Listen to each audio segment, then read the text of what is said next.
bwoko bw'Imana twongeye kubaha ikaze muri kano kanya ko kwiga ibyanditswe byera, kandi handitswe ngo uyu munsi tugiye kurebera hamwe amagambo aboneka mu Kuva 4:24 gukomeza kugeza hasi turangije igice cyose. Uwiteka Imana abitubashishe, kandi mwese mwazirikana neza uburyo mu cyigisho cy'ubushize twarebeye hamwe uburyo Uwiteka Imana yise Abisirayeli umwana w'imfura. Ubu ngubu tugiye gukomeza turebera hamwe ibikurikiraho. Dusenge.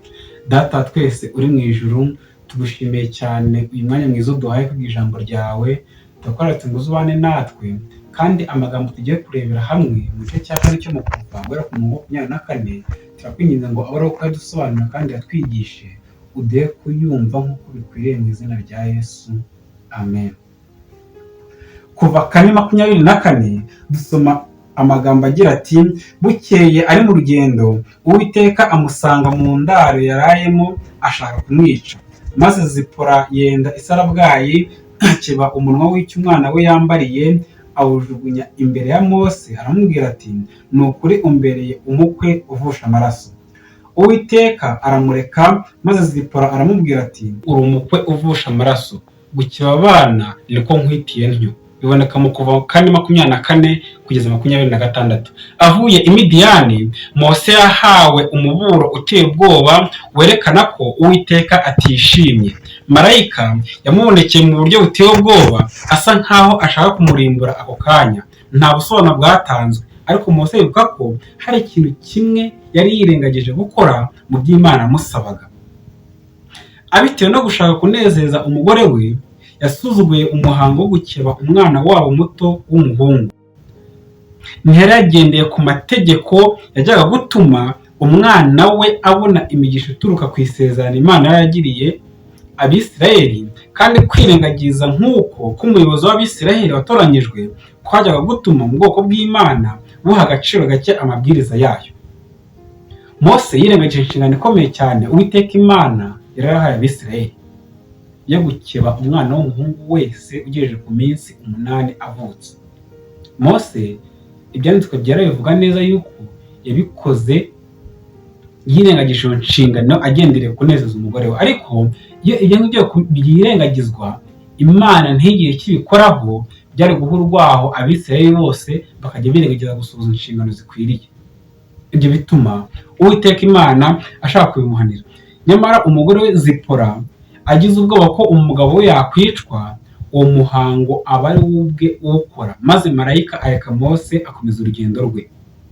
Mose yagomba kujya mu kaga gakomeye kubera ubutumwa asabwa gushyira umwami. Ubugingo bwe bwashoboraga kurindwa gusa n'Abamarayika bera, ariko ubwo atitaye ku nshingano izwi, ntajyaga kugira umutekano ko atajyaga kurindwa n'Abamarayika b'Imana.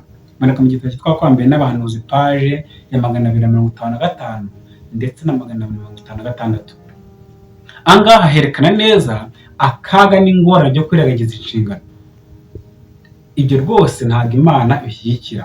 Kuba Mose yari afite uburinzi bw'Imana, kandi Imana ikaba ari kubana nawe mu butumwa yaragiyemo, uburinzi bw'Abamarayika bwari kubana nawe ari uko asoza inshingano uko zikwiriye. Kuzirengagiza rero byatumye uburinzi bw'Imana cyangwa se Abamarayika b'Imana bari kubana nawe mu kumufasha muri uwo murimo wera byigirayo. Icy'ingenzi rero ni ukwita ku nshingano. Mu gihe cy'akaga, biboneka mu gitabo cy'Impano z'Umwuka volume 3, mu gihe cy'akaga mbere yo kugaruka kwa Kristo, abakiranutsi bazarindwa n'Abamarayika b'Imana, ariko nta burinzi buzaba ku wica amategeko y'Imana. Umuntu wese urengagiza inshingano akica amategeko y'Imana nkana, nta burinzi bw'Abamarayika azahabwa, ko mu kino gitabo havuga. Kandi Abamarayika ntibashobora kurinda abirengagiza itegeko na rimwe ry'Imana. Biri mu gitabo cyitwa Impano z'Umwuka volume 3 paje 196. Uwiteka yerekanye neza akamaro ko kwita ku nshingano. Kenshi cyane usanga inshingano zacu tutazitaho, rimwe na rimwe akazisoza ariko yabonye uburyo cyangwa se bimworoheye, igihe bikomeye kandi bigoye akumva ko ibyo bitamureba. Nyamara Uwiteka Imana we ikintu cyose agiha agaciro. Niyo mpamvu aho kugira ngo wemere inshingano ntuzisohoze, ibyiza wazihorera akavuga ati iki ngiki nkibashije, kubw'ibyo ntacyo nkoze, n'izo nshingano ntuzemere. ariko igihe wemeye ikintu, wemeye inshingano kuzazisohoza, ariko nyuma ntuzisohoze, imbere y'Imana bikuviramo icyaha. Niyo mpamvu kuri Mose byamubereye icyaha kuba atarasohoza inshingano uko bikwiriye, bigatuma uburinzi bw'Imana busa nk'aho muvuyeho. ariko ubwo umugore we Zipora yamufashaga kuzisohoza, byatumye ubugingo bwa Mose burokoka. Natwe rero dukwiriye kwita ku nshingano, ko nicyo kintu cya mbere gikomeye Imana iha agaciro cyane. Ku murongo wa 27 haragira hati, Uwiteka abwira Aroni ati, jya mu butayu usanganire Mose. Aragenda amusanganira ku musozi w'Imana, aramusoma.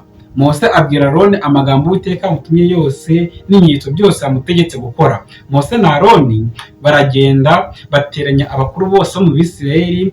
Aroni ababwira amagambo yose Uwiteka atumye Mose, kandi akora bya bitangaza imbere y'abantu.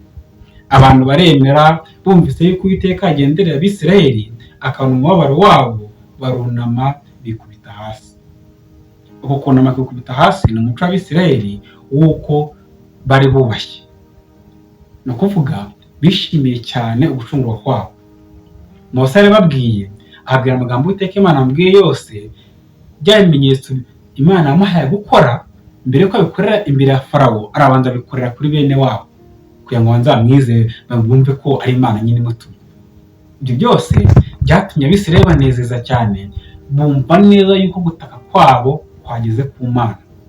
Nyamara turi kwiga ibi ngibi, uburyo Abisirayeli batatu bikagera ku Mana, twarabibonye mu Kuva icyaha cya 3, byatugaragarije neza yuko natwe igihe cyose dusenze dutakira Imana kandi twitabaza, ko biri kose Imana iratwumva.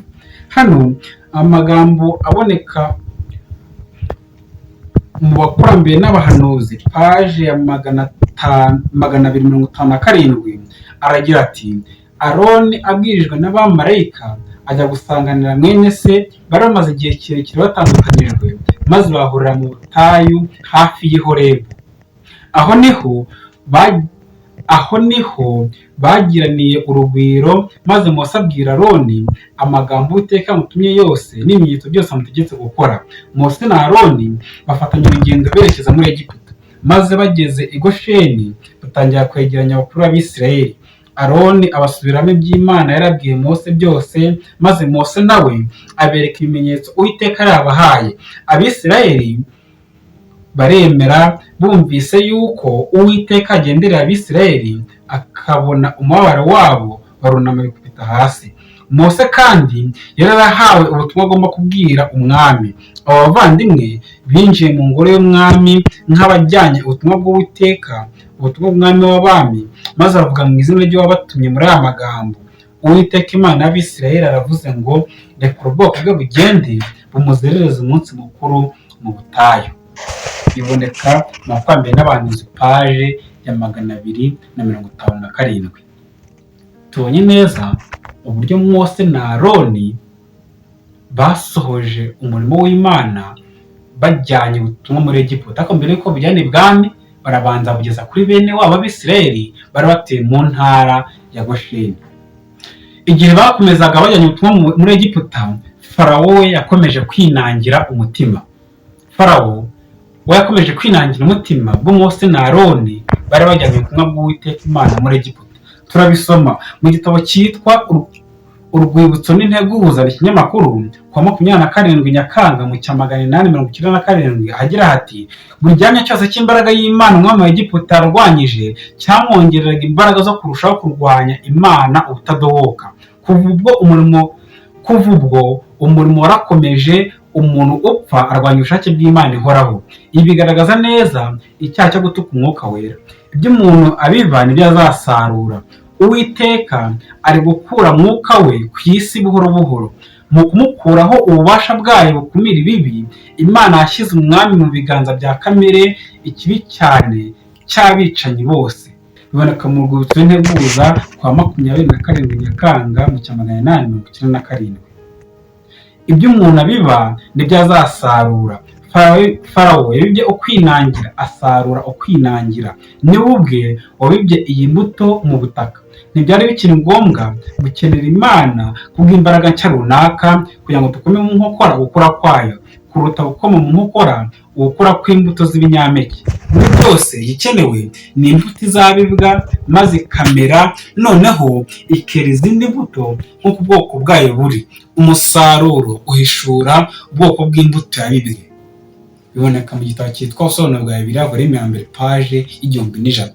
Berekana neza yuko imbuto yose ibibwe ni nayo imera kandi nayo yera. Farawo rero yabibye ukwinangira, asarura ukundi kwinangira. Kandi dusoma Impano z'Umwuka volume ya 3 paje 215 amagambo agira ati: iyo icyago cyarangiraga, umwami yanga kureka Abisirayeli ngo bagende. Ubwigomeke bwabyaye ubundi bwigomeke. Umwami yarushijeho kwinangira kandi arushaho kurwanya ubushake bw'Imana, ku buryo impagarike yose yahagurukiye kwigomeka ku miterere ikomeye y'imbaraga z'Imana. Turayibonye mu Mpano z'Umwuka volume ya 3 paje ya 215. Turabona uburyo kwinangira kwa Farawo bitagarukiyeho, ahubwo byabyaye ibindi bibi byinshi. Farawo yinangiye umutima we arwanya Uwiteka kandi yirengagije ibimenyetso n'ibitangaza yahamirijwe, maze aca iteka ko Mose na Aroni nibongera kugaruka imbere ye nanone bazicwa. Yagombaga kumenya ko uwashoboye gukora ibyo bitangaza kandi akungikanya ibimenyetso n'ibitangaza yashoboraga kurinda ubugingo bw'abagaragu be yatoranyije, kabone n'ubwo yari kugomba kwica umwami wa Egiputa. Biri mu Mpano z'Umwuka volume ya 3 paje ya 220. Nta mbaraga zidasanzwe zakoreshejwe kugira ngo umutima wa Farawo winangire. Imana yahaye Farawo ibihamya bikomeye cyane byerekana imbaraga zayo, nyamara umwami aranangira, yanga kugendera mu mucyo yabonye. Ukwigaragaza kw'imbaraga itagereranywa yakomeje guhinyura kwatumye arushaho kugambirira kwigomeka. Imbuto zo kwigomeka yabibye igihe yanga kwemera igitangaza cya mbere zabyaye umusaruro wazo. Ubwo yari agikomeje kwihambira ku cyemezo yari afashe, ava ku ntera imwe kwinangira agera ku yindi, umutima we warushagaho kwinangira kugeza ubwo agera aho ahamagarirwa kureba intumbi z'abana b'imfura. Imana ivugana n'abantu ibinyujije mu bagaragu bayo, igatanga imiburo kandi igacyaha icyaha, iha buri wese amahirwe yo gukosora amafuti ye mbere y'uko afata icyicaro mu mico ye. Ariko iyo umuntu yanze guhanwa, imbaraga y'Imana ntiyivanga ngo itambamire gukora ibyo yishakiye. Biramworohera cyane gusubira mu ikosa yakoze mbere. Aba anangira umutima kugira ngo Umwuka Wera atamuhindura. Gukomeza kwanga umucyo akari kera bimushyira ahantu n'ikintu gikomeye gite kitabasha kugira icyo kimubwira ngo ahinduke. Aya ni amagambo y'Umwuka Mukwambere n'abahanuzi. Uburyo iyo umuntu akomeje kwinangira arushaho gukomeza kwinangira. Uwihambiriye nibura rimwe ku kigeragezo azatsindwa ubwa kabiri bitaruhanyije. Uko asubira gukora icyaha niko imbaraga ye kukirwanya igabanuka, amaso ye agahuma maze ntabe acyemera. Urubuto rwose rwo gukerensa ruribwe ruzera imbuto. Nta gitangaza Imana ikora kugira ngo hataboneka umusaruro, kuko ibyo umuntu abiba aribyo azasarura. Umuntu wese ugaragaza kutizera akigira ibindi ukuri kw'Imana, byanze bikunze azasarura ibyo yabibye ubwe. Ni muri ubwo buryo abantu benshi baza gutega amatwi amagambo y'ukuri bafite gukerensa ukuri, nyamara kwarigeze gukangura imitima yabo, babiba guhinyura no kurwanya ukuri, kandi ibyo nibyo bazasarura. Aya ni amagambo aboneka mu Makwambere n'abahanuzi paje ya 268. Yerekana neza uburyo iyo twinangiye tugakomeza kwihambira ku kibi, n'ubundi kirongera kikabyara ikindi kibi. Uko niko byagendekeye Farawo. Nyamara no muri kino gihe cyacu niko bikunda kutugendekera. Dusaba Imana kugira ngo tugiye kwakira no kumva ijwi ry'Imana, twumvire Umwuka Wera uhora adukomanga atwerekeza ku nzira ikwiriye kandi itunganye. Uwiteka Imana yadushoboze kandi natwe tubigiramo ubushake. Uwiteka Imana atwongerera imbaraga. Dusenge. Data wera uri mu ijuru, tugushimiye cyane uburyo wabanye natwe mu kino cyigisho. Urakoze kuko utweretse uburyo dukwiriye kwirinda ikibi, kuko iyo tugishyize imbere tukakigira nyambere mu mibereho yacu, kirongera kikabyara ibindi bibi byinshi. Utubashije gushikama no kuhagararaho nk'uko bikwiriye, utwongerere imbaraga zo gukora ishimwe nawe mu izina rya Yesu. Amen.